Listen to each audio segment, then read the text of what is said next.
So last time हमने electric current का topic cover किया था, Yes, sir. we studied the equation of current I is equal to Q upon T.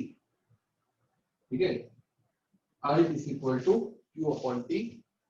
I का मतलब current है, Q का मतलब इलेक्ट्रिक चार्ज है और T का मतलब टाइम है। ठीक है, अब उसके बेस पे एक इलस्ट्रेशन से let us do the illustration. एक सम कर लेते हैं, पेज नंबर 200 पे ही है। पेज नंबर 200 पे एग्जांपल नंबर 12.1। ठीक है, अब क्या दिया हुआ है, करंट ऑफ 0.5 एम्पियर।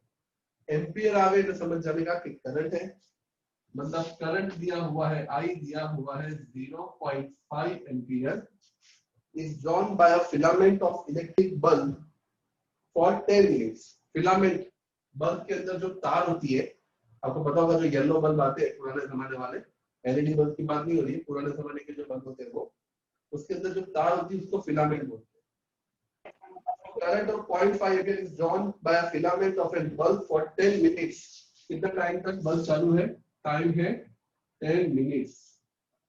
अब 1 मिनट में 60 सेकंड होते हैं, तो टाइम 10 मिनट में कितने सेकंड हो गए, 600 सेकंड हो गए, क्योंकि मिनट को सेकंड में कन्वर्ट करना पड़ेगा। 1 मिनट में 60 सेकंड, तो 10 मिनट में 600 second. Find the amount of charge, amount of charge Q find करने को बोला है। ठीक है, Q फाइंड करने को बोला है, तो हम लोग ये फॉर्मूला अप्लाई करते हैं, फाइंड करते हैं Q, फाइंड करते हैं Q। तो I is equal to Q upon T होता है, तो Q क्या हो जाएगा, Q हो जाएगा I मल्टीप्लाई बाय T। अब I है 0.5 मतलब 5/10 इनटू टाइम है 600, तो 0 0 कट, 6 5 30 और 1 0, तो क्या हो जाएगा 300 जूल। ठीक है, चार्ज की यूनिट जूल होती है, याद रखना। इलेक्ट्रिक चार्ज आएगा 300, और जूल तो एनर्जी की होती है, कूलम होती है, कूलम कल हमने बोला था, जूल तो एनर्जी की होती है, चार्ज की यूनिट कूलम होती है, तो 300 कूलम। ओके, तो एक और सम अगर ऐसा मिल जाता है तो अच्छी बात है, वरना फिर हम आगे वोल्टेज की तरफ बढ़ते हैं। मैं एक बार देख लेता हूँ अगर ऐसा एक सम कोई मिल जाता हो तो।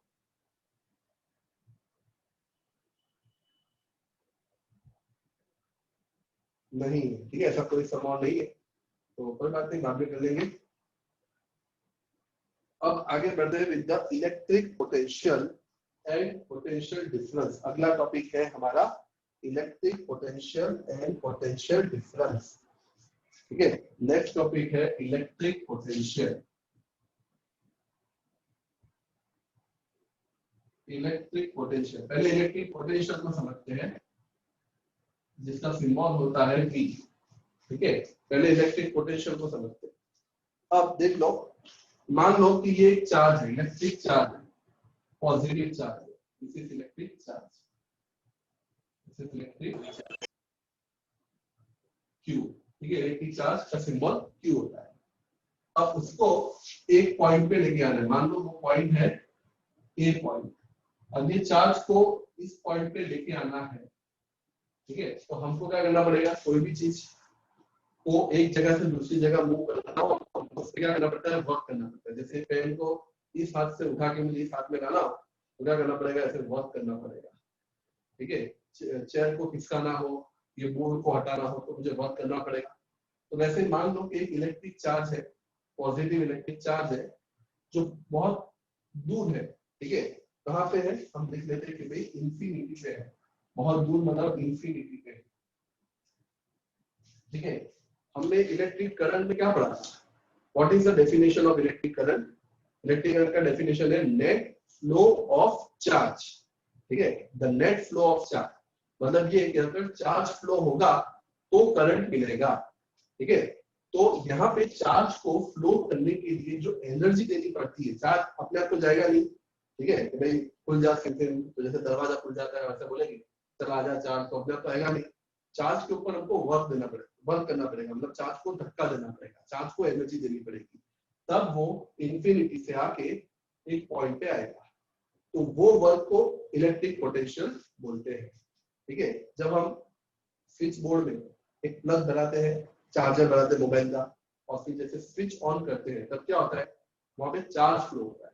ठीक है, चार्ज फ्लो होता है और उस चार्ज के फ्लो होने से करंट बनता है। हमने कल ही पढ़ा था कि net flow of charge, charge जब फ्लो होता है तो करंट प्रोड्यूस होता है, और चार्ज तब फ्लो होता है जब चार्ज को क्या करके मिलती है, एनर्जी। ठीक है, तो ये चार्ज है, पॉजिटिव चार्ज है जो इंफिनिटी पे है। ठीक है, उसको इस पॉइंट पे लाने के लिए जो हमको एनर्जी देनी पड़ेगी या वर्क करना पड़ेगा, उसको कहा जाता है इलेक्ट्रिक पोटेंशियल। तो डेफिनेशन क्या होगा, डेफिनेशन होगा, हमने क्या पढ़ा कि इलेक्ट्रिक पोटेंशियल जो होता है,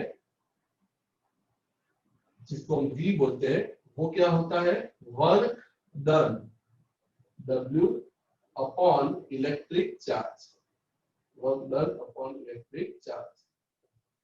क्यों, मतलब जब चार्ज पे वर्क करते हैं, जब चार्ज पे वर्क करते हैं तो इलेक्ट्रिक पोटेंशियल होता है। तो डिफाइन क्या होगा, electric potential, the work done, electric potential को डिफाइन करना हो तो क्या होगा, electric potential is defined as क्या होगा, work done on electric charge, defined as work done, मतलब कि W is defined as work done किसके ऊपर, ऑन इलेक्ट्रिक चार्ज। ठीक है, इलेक्ट्रिक पोटेंशियल का मतलब होता है चार्ज को जो हमको वर्क करना पड़ता है, तो electric potential is defined as work done on electric charge to move, sorry थोड़ा सा डेफिनेशन मैं भूल गया था, मैं वापस से बता देता हूँ। ठीक है, मतलब ये भी राइट ही है लेकिन एक परफेक्ट मैं तुमको बता दूं, electric potential is defined as work done to bring, work done to bring, work done to bring. ठीक है, ये चार्ज इधर था, उसको ए पे लाना है, work done to bring a unit positive charge. Unit का मतलब होता है सिंगल, एक चार्ज। ठीक है, यूनिट का मतलब होता है single, work done to bring single positive charge, कहां से, फ्रॉम इंफिनिटी, फ्रॉम इंफिनिटी, और कहां पे, टू पॉइंट ए, मतलब टू एनी पॉइंट। ठीक है, to any point, electric potential is defined as work done to bring unit positive charge from infinity to any point। ठीक है, ये हो गया आपका इलेक्ट्रिक पोटेंशियल का डेफिनेशन। ठीक है, इलेक्ट्रिक पोटेंशियल जो होता है, ठीक है, इलेक्ट्रिक पोटेंशियल उसका सिंबल V होता है, it is defined as work done upon unit positive charge, positive charge का सिंबल Q होता है। इसीलिए इलेक्ट्रिक पोटेंशियल का इक्वेशन क्या बन जाता है, इलेक्ट्रिक पोटेंशियल का इक्वेशन बन जाता है V is equal to W upon Q, V is equal to W upon Q। ये आपका पॉइंट इक्वेशन नंबर 1। ठीक है, V is equal to W upon Q, मतलब कि करंट का इक्वेशन याद रखना, I is equal to Q upon T था, और वोल्टेज का इक्वेशन होता है W upon Q। ठीक है, अब इसकी यूनिट की पता, इसका यूनिट का पता लगाते हैं, system international unit of electric potential, system international unit of electric potential, system international unit of electric potential is क्या होगा, देखो V is equal to W, joule upon coulomb, joule upon coulomb, work की unit होती है joule, और charge की unit क्या होती है, कूलम। तो क्या हो जाएगा, जूल अपॉन कूलम, और you can call it as a volt, क्योंकि मेहनत करने वाला कौन था, वोल्टेज के पीछे अलेक्जेंडर वोल्टा। ठीक है, अलेक्जेंडर वोल्टा, इसीलिए उसको क्रेडिट मिलेगा ना, तो उसको इज्जत देनी पड़ेगी, इज्जत देनी पड़ेगी। तो क्या बोलना पड़ेगा कि भाई जूल अपॉन कूलम को वोल्ट बोला जाता है, जूल अपॉन कूलम वोल्ट भी होता है, जैसे कूलम अपॉन सेकेंड एम्पियर होता है, वैसे ही जूल अपॉन कूलम वोल्ट होता है। तो इसका मतलब ये कि 1 volt is equal to 1 joule upon 1 coulomb. चलो कोई मुझे बता सकता है डिफाइन 1 वोल्ट। चलो बताओ, डिफाइन 1 वोल्ट कौन डिफाइन करेगा? Define 1 volt. 1 वोल्ट आंसर कब आएगा? जब एनर्जी भी वर्क होगा 1 जूल और चार्ज होगा 1 कूलम। अब इसको डिफाइन करो, कैसे करोगे? What is 1 volt?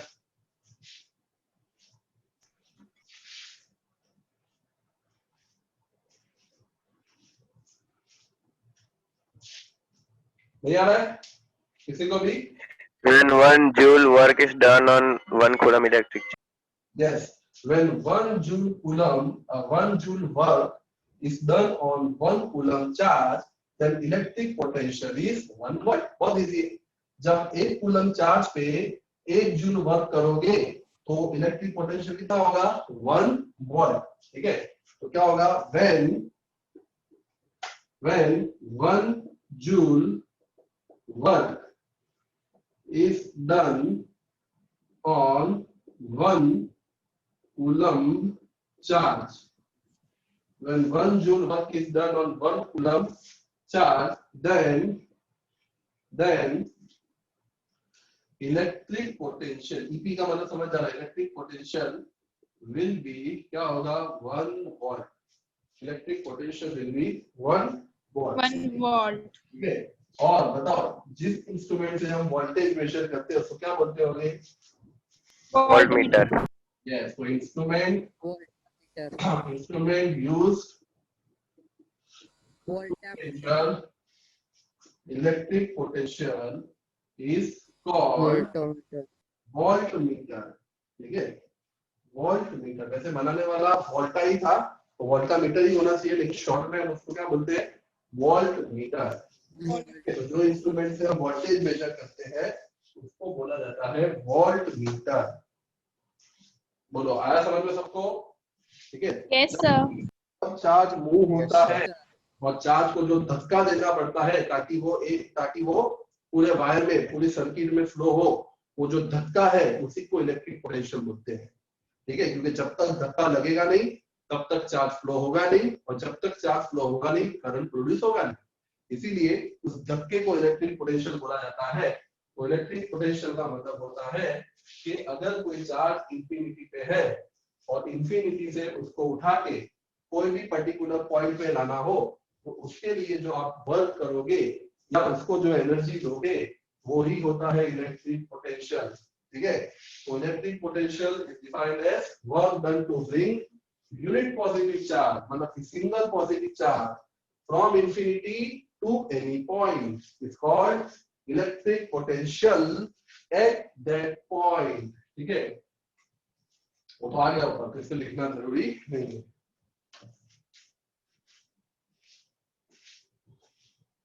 ओके, किसी को कोई डाउट है? No sir. ठीक है, तो मैं इसका एक स्क्रीनशॉट ले लेता हूं, तब तक तुम लोग देखते रहो, अगर कुछ डाउट है तो पूछते रहो।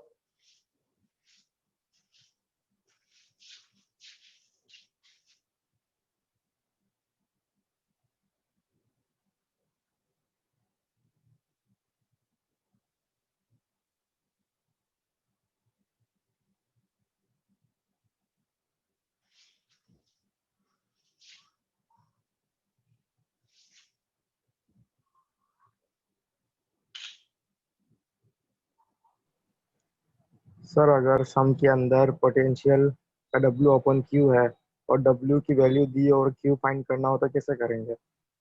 वो भी हम सॉल्व करेंगे बेटा, उसके समझ आएगी तो बताओ। ठीक है,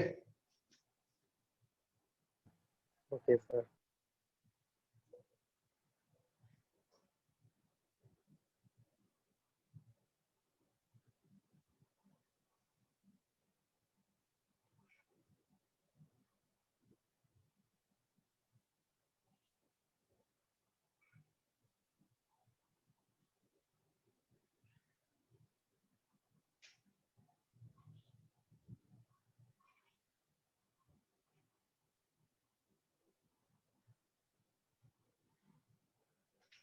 चलते आगे। अब आएगा electric potential difference.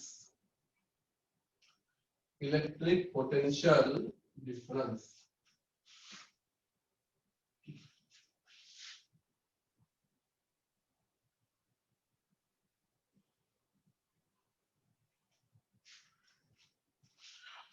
Electric potential difference. Next topic is electric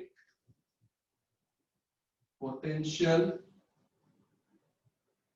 difference. इसका सिंबल है V। इलेक्ट्रिक पोटेंशियल डिफरेंस, ठीक है। इलेक्ट्रिक पोटेंशियल का भी सिंबल V है, डिफरेंस का भी V है। अब डिफरेंस मतलब यहाँ पे 2 पॉइंट हो गए, क्योंकि डिफरेंस मतलब सब्ट्रैक्शन। सब्ट्रैक्शन के लिए कम से कम 2 नंबर तो चाहिए ही चाहिए। एडिशन हो तो 3-4 नंबर भी चलते हैं, लेकिन सब्ट्रैक्शन में तो 2 ही होता है। ओके, तो इसीलिए यहाँ पे वर्ड है डिफरेंस। अब डिफरेंस क्यों बोला गया है, ऐसा क्यों बोला गया है कि difference, what is this difference mean. अब मान लो कि 2 वेसल है, ठीक है। ये जो ब्लू वाला आपको दिख रहा है वो वेसल ए है, रेड वाला जो दिख रहा है वो वेसल बी है, ठीक है। और दोनों को हमने एक पाइप से कनेक्ट किया हुआ है, मतलब बीच में ऐसी एक पाइप है, नीचे से एक पाइप है, ठीक है। ऐसा मान लो ये दोनों वेसल एक दूसरे से कनेक्टेड। अब मान लो कि ब्लू वाली इंक ज्यादा है और रेड वाली इंक कम है, तो क्या होगा थोड़ी देर के अंदर, ये दोनों इंक नीचे से एक दूसरे से कनेक्टेड है, ठीक है। अगर इसके अंदर इंक ज्यादा है और इसके अंदर इंक कम है तो क्या होगा, ट्रांसफर हो जाएगा ब्लू वाला रेड में। ब्लू वाला रेड में आ जाएगा, ठीक है। और अगर रेड इंक ज्यादा है और ब्लू वाली कम है तो क्या होगा, रेड ट्रांसफर हो रेड जाएगा। वाली ग्रीन में। रेड वाली। लेकिन अगर दोनों में इक्वल है, दोनों में इक्वल वॉल्यूम है तो क्या होगा, स्टेबल। कुछ भी नहीं होगा, ठीक है। तो यहाँ पे भी डिफरेंस देना बहुत जरूरी है। मान लो मेरे हाथ में पाइप है, ठीक है, पेन है लेकिन पाइप का मतलब, ये पाइप यहाँ से भी खुली है, ओपन है, यहाँ से इसका मुंह खुला है, यहाँ से भी इसका मुंह खुला है, और बीच में यहाँ पे कहीं पे इतना सा पानी भरा हुआ है, ठीक है, 5 मिलीलीटर जितना पानी है, ठीक है। अब मैंने पाइप को ऐसे पकड़ा है, ठीक है। अब मुझे इस पाइप में से पानी को निकालना है, मैं क्या करूं, क्या करूं, टर्न करेंगे। हाँ, टिल्ट कर दो। ये पाइप यहाँ से भी खुली है, यहाँ से भी खुली है, बीच में यहाँ पे कहीं पे पानी है, इसको निकालना है, क्या करूं, सर टर्न कर दोगे कहीं भी Turn साइड। ऐसा कर दूं या ऐसा कर दूं, ठीक है, मतलब पाइप टेढ़ी कर दूं। Okay, Yes. अब आप थोड़ा सा सोचो, साइंस की नजर से सोचो मैंने क्या किया। जब मैंने पाइप ऐसे पकड़ी थी तब पानी बीच में था, मतलब पानी फ्लो नहीं हो रहा था। फिर आप लोगों ने मुझे सजेशन दिया कि सर पाइप को एक साइड बेंड कर दो, मतलब टेढ़ा कर दो। तो जैसे ही मैं टेढ़ा करता हूँ सारा का सारा पानी निकल जाता है। अब साइंस के नजर से सोचो मैंने क्या किया। पहले पानी क्यों नहीं निकल रहा था, क्योंकि यहाँ से लेके ग्राउंड लेवल की हाइट मान लो 2 मीटर थी, ये वाला पॉइंट की 2 मीटर, इस वाले पॉइंट की भी 2 मीटर, ठीक है। लेकिन जब मैं टेढ़ा करता हूं तो क्या होता है, एक 2 पे रहती है लेकिन एक 2.25 पे आ जाती है, Yes. ठीक है। जब 2 और 2 थी, जब ऐसी थी तब 2 और इधर भी 2 था, तो ये दोनों का डिफरेंस निकालो, 2 - 2 का आंसर क्या आएगा, 0. 0 नेट रिजल्ट क्या मिला, 0। इसके लिए कोई भी चीज फ्लो नहीं हुई। लेकिन जब मैं इसको ऊपर ले जाता हूँ, इसको इतना ही रखता हूँ, इसको ऊपर ले जाता हूँ, तो ये 2.25 है, 2.25 है हाइट इसकी और इसकी हाइट 2 है। अब डिफरेंस निकालो क्या होगा, 0.25, ठीक है। इसका मतलब कि जब आप डिफरेंस क्रिएट करते हो तभी फ्लो होता है। जब आपका डिफरेंस ही 0 होता है तो फ्लो होगा ही नहीं। अगर मैं कार को पीछे से जितना फोर्स लगाऊंगा उतना ही फोर्स आगे से लगाऊंगा तो कार हिलेगी अपनी जगह से, No. क्योंकि डिफरेंस 0 है। पीछे से भी 50 न्यूटन का फोर्स लग रहा है, आगे से भी 50 न्यूटन का फोर्स लग रहा है, तो रिजल्ट 0 मिलेगा। लेकिन अगर पीछे से 100 का मिल रहा है और आगे से 50 का मिल रहा है तो डिफरेंस 50 का आएगा। तो वैसे ही जब वायर में से जब चार्ज को फ्लो करना हो तो एक जगह पे हाई एनर्जी होनी चाहिए, दूसरी जगह पे लो एनर्जी होनी चाहिए, ठीक है। जब पानी को फ्लो करना हो तो हम हाइट डिफरेंस क्रिएट करते हैं, ठीक है, हाइट डिफरेंस क्रिएट करते हैं। जब यहाँ पे हमने इंक को फ्लो क्रिएट कराया था तो हमने लेवल डिफरेंस किया था, प्रेशर डिफरेंस किया था। वैसे ही अगर इस वायर में से आप चाहते हो कि चार्ज फ्लो हो, तो उसके लिए आपको डिफरेंस क्रिएट करना पड़ेगा। मतलब यहां से ज्यादा चार्ज पास करो, यहां से कम करो, दोनों बाजू अगर आप इक्वल करोगे तो करंट क्या होगा, मतलब चार्ज का नेट फ्लो क्या हो जाएगा, जीरो हो जाएगा। 5000 चार्ज यूं गए, 5000 चार्ज यूं गए, नेट क्या मिला, जीरो मिला। इसीलिए इलेक्ट्रिक पोटेंशियल, अगर आपको चार्ज फ्लो करना है तो एनर्जी चार्ज को धक्का देना पड़ेगा, लेकिन धक्का कैसे दोगे, एक बाजू ज्यादा फोर्स लगाओगे, दूसरे बाजू कम लगाओगे, तो that is called electric potential difference. मान लो ये वायर का टुकड़ा है, ये है पॉइंट ए, इसको पॉजिटिव ले लेते हैं, ये ले लेते हैं पॉइंट बी, इसको नेगेटिव ले लेते हैं। ठीक है, तो ये हो गया हाई पोटेंशियल, ये हो गया लो पोटेंशियल। HP मतलब हायर पोटेंशियल, LP मतलब लोअर पोटेंशियल। अब जब आप चार्ज को मूव करवाओगे तब चार्ज हमेशा कैसे फ्लो होगा, हाई टू लो। तो अगर मैं पूछे कि A और B के बीच का पोटेंशियल डिफरेंस कितना है, तो क्या डिफाइन करेंगे, इलेक्ट्रिक पोटेंशियल डिफरेंस, EPD, समझ जाना, इलेक्ट्रिक पोटेंशियल डिफरेंस बिटवीन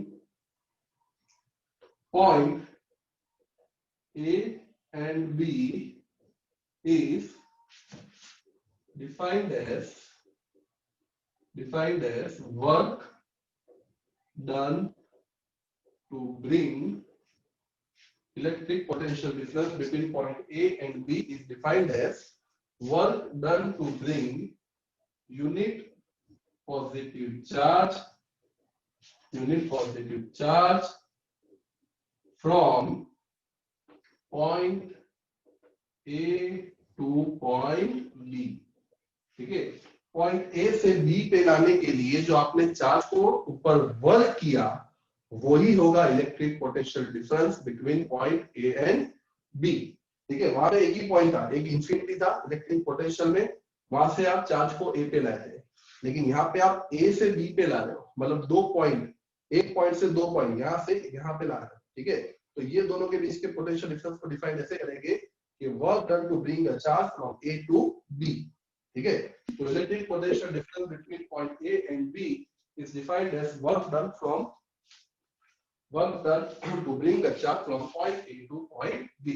तो इसीलिए इलेक्ट्रिक पोटेंशियल डिफरेंस क्या हो जाएगा, इलेक्ट्रिक पोटेंशियल डिफरेंस का भी सिंबल V ही होता है, तो वर्क डन अपॉन चार्ज हो जाएगा, V is equal to W upon Q हो जाएगा। ऐसा unit of electric potential difference वो भी वही रहेगी, जूल अपॉन कूलम, और 1 वोल्ट डिफाइन 1 वोल्ट तो वही रहेगा सब कुछ। An instrument used to measure electric potential difference, उसको भी क्या बोलेंगे, वोल्ट मीटर ही बोलेंगे। ठीक है, तो ये है अबाउट इलेक्ट्रिक पोटेंशियल डिफरेंस। बोलो, कोई डाउट है किसी को? No, sir. चलो, तो मैं इसका भी एक स्क्रीनशॉट ले लेता हूँ, तब तक आप लोग बोर्ड पे देखो, कोई डाउट है तो पूछ लो, नहीं डाउट है तो थोड़ा रिलैक्स कर लो।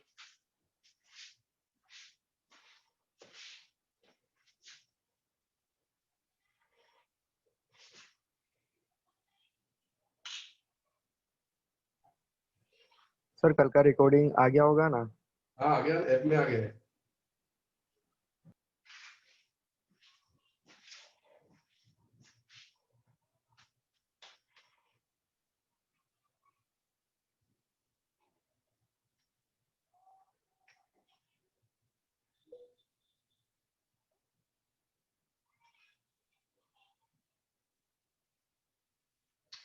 चलो आगे बढ़ते हैं। इलेक्ट्रिक पोटेंशियल हो गया, इलेक्ट्रिक पोटेंशियल डिफरेंस भी हो गया। अब चलो उसके सम्स कर लेते हैं। ठीक है, अब इसके एक दो सम्स कर लेते हैं, तो अपना वोल्टेज का टॉपिक भी खत्म हो जाएगा।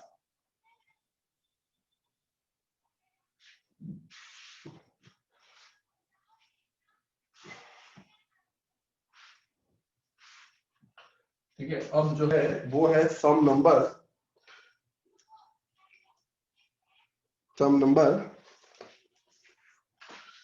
पेज नंबर है 202। अच्छा, सब फॉर्मूला हो जाएगी आपकी V is equal to W upon Q। Page number है 202, सम नंबर है एग्जांपल 12.2, ये 12.1 था, अब 12.2। How much work is done, how much work काम पूछा है, मतलब कि W पूछा है, how much work is done in moving the charge of 2 coulomb. Charge कितना दिया हुआ है 2 कूलम, Q दिया हुआ है 2 coulomb across 2 points having potential difference of 12 volt। Potential difference कितना है 12 वोल्ट।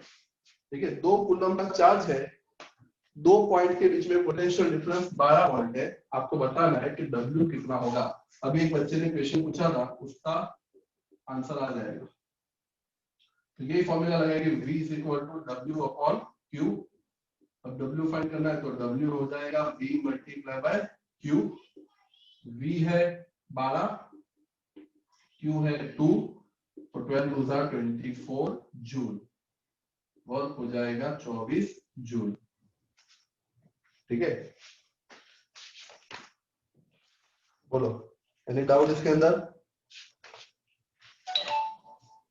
No, sir. W दिया हुआ और Q फाइंड करना होता तो ऐसा ही लगेगा ना फॉर्मूला में, Q पर V नीचे, W अपॉन V हो जाएगा।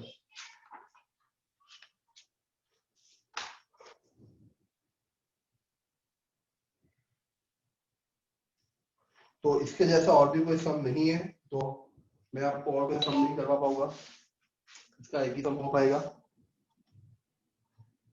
ठीक है, तो यहाँ पे अपना इलेक्ट्रिक पोटेंशियल और इलेक्ट्रिक पोटेंशियल डिफरेंस का टॉपिक खत्म होता है। इसका भी मैं स्क्रीनशॉट ले लेता हूँ। ठीक है, तब तक आप लोग सम्स को देखो, कुछ डाउट है तो पूछ लो।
ठीक है, अब सिंबल्स है, कुछ अलग अलग सिंबल है।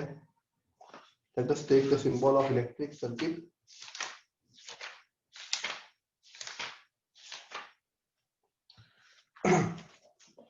सिंबल्स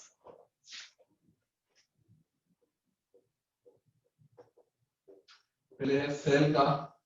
सेल में क्या होता है, एक प्लस और एक माइनस। ठीक है, आपके घर में भी एक सेल होगा, रिमोट का सेल होगा ना, पेंसिल सेल, उसमें भी क्या होता है, एक प्लस होता है और एक माइनस होता है। लेकिन जब एक से ज्यादा सेल को हम सीरीज में लगाते हैं तो वो बन जाती है बैटरी। This is battery.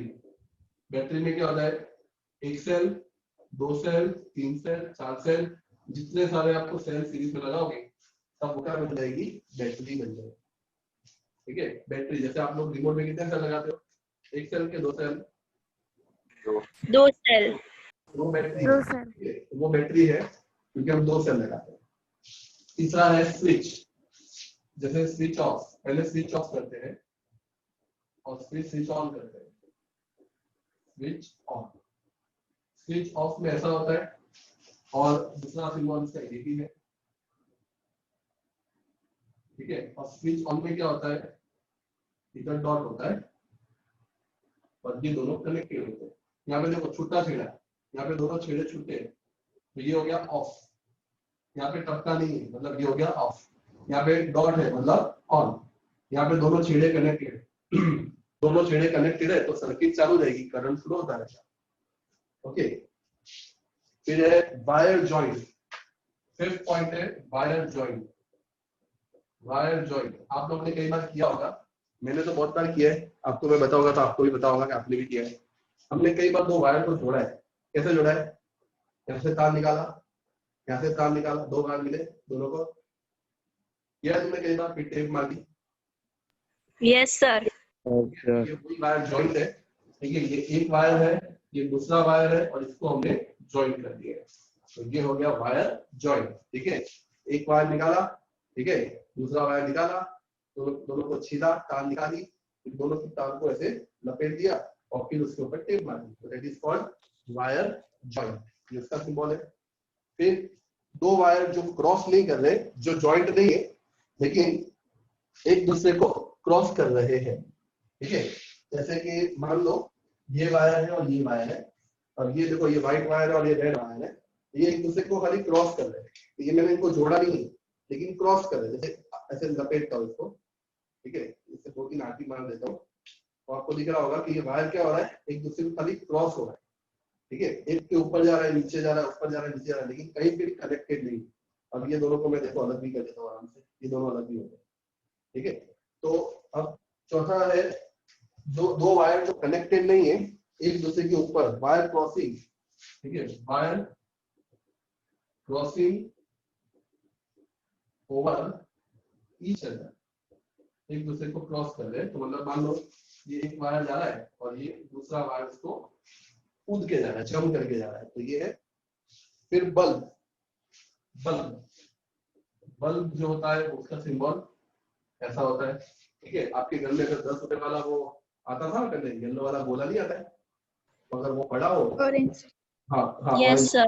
वो पड़ा हो तो उसके अंदर आप उसके अंदर आप देखोगे तो आपको ऐसा स्ट्रक्चर दिखेगा, ठीक है, तो ये बल्ब का sir. ठीक है, ये बल्ब का सिंबल होता है। फिर रेजिस्टेंस, रेजिस्टेंस का मतलब क्या होता है कि भाई अच्छी बनी रोड है, बीच में बम्प आ गया तो क्या होगा, आपकी स्पीड क्या हो जाएगी, बढ़ जाएगी कि कम हो जाएगी? कम हो जाएगी। तो यहाँ पे वायर में जब रेजिस्टेंस आता है तो करंट भी कम हो जाता है, ठीक है, ये देखो ये खरबचड़ा रोड, ठीक है, ये हाईवे और ये बम्प है, ठीक है, दिस इज कॉल्ड रेजिस्टेंस। फिर आता है variable resistance, variable resistance, variable resistance में क्या होता है कि ये रेजिस्टेंस ही है लेकिन आप इसको चेंज कर सकते हो, इसकी वैल्यू को चेंज कर सकते हो, जैसे पंखे का रेगुलेटर है वो हमारा वेरिएबल रेजिस्टेंस है, आप लोग को नहीं पता होगा, आप तो उसको रेगुलेटर बोलते हो लेकिन वो वेरिएबल रेजिस्टेंस है, ठीक है, जैसे कि आप बोलते हो कि भाई मुझे 5 पे पंखा करना है, ठीक है, जब आप 5 पे पंखा करते हो तो पंखा फुल स्पीड में घूमता है, क्यों फुल स्पीड में घूमता है, क्योंकि आपने उस टाइम पे रेजिस्टेंस 0 कर दी है, रुकावट एकदम 0 कर दी है, मतलब मान लो इसको 5 एम्पियर करंट मिल रहा है तो पूरा 5 ही मिलेगा, लेकिन जब आप 1 एम्पियर कर देते हो करंट, मतलब जब आप पंखा 1 पे कर देते हो तब होता क्या है कि भाई 5 एम्पियर की जगह उसको 1.5 एम्पियर 2 एम्पियर ही मिलेगा। अब उषा कंपनी का पंखा है और कंपनी ने बोला है कि इसको 5 एम्पियर मिलना चाहिए, लेकिन आपने वो रेगुलेटर पे 1 कर दिया है, जिसकी वजह से बेचारे को 2 एम्पियर ही करंट मिल रहा है, उसकी स्पीड क्या हो जाएगी, कम हो जाएगी। तो आपके घर में जो पंखे का रेगुलेटर है वो क्या है, वेरिएबल रेजिस्टेंस है, आप उसको चेंज करोगे तो उसकी वैल्यू चेंज होती जाएगी, ठीक है, मतलब आप जब उसको चेंज करोगे तब क्या होगा, जब आप चेंज करते रहोगे तो उसकी करंट कम होता जाएगा, जैसे करंट कम होता जाएगा, ठीक है, होगा क्या कि आपका पंखे की स्पीड स्लो हो जाएगी, that is called variable resistance. और फिर ऊपर नीचे जगह नहीं है इसके लिए मैं लिख देता हूं एम मीटर, एम मीटर में क्या होगा, ये ए मीटर का सिंबल है, ए प्लस माइनस, वैसे ही वोल्ट मीटर है V प्लस माइनस, ठीक है, ए मीटर है वोल्ट मीटर, ठीक है, तो ये सिंबल है, आया समझ में सबको? Yes sir. सर वापस से ज्वाइन होना है? नहीं बस आज के लिए इतना ही करते हैं, अब अगले वीक में मिलते हैं फिर। Okay sir. Okay, sir. Bye, sir. Bye bye. Bye sir, have a nice Bye, day. sir. Sir खाली मंडे ट्यूसडे ही होता है।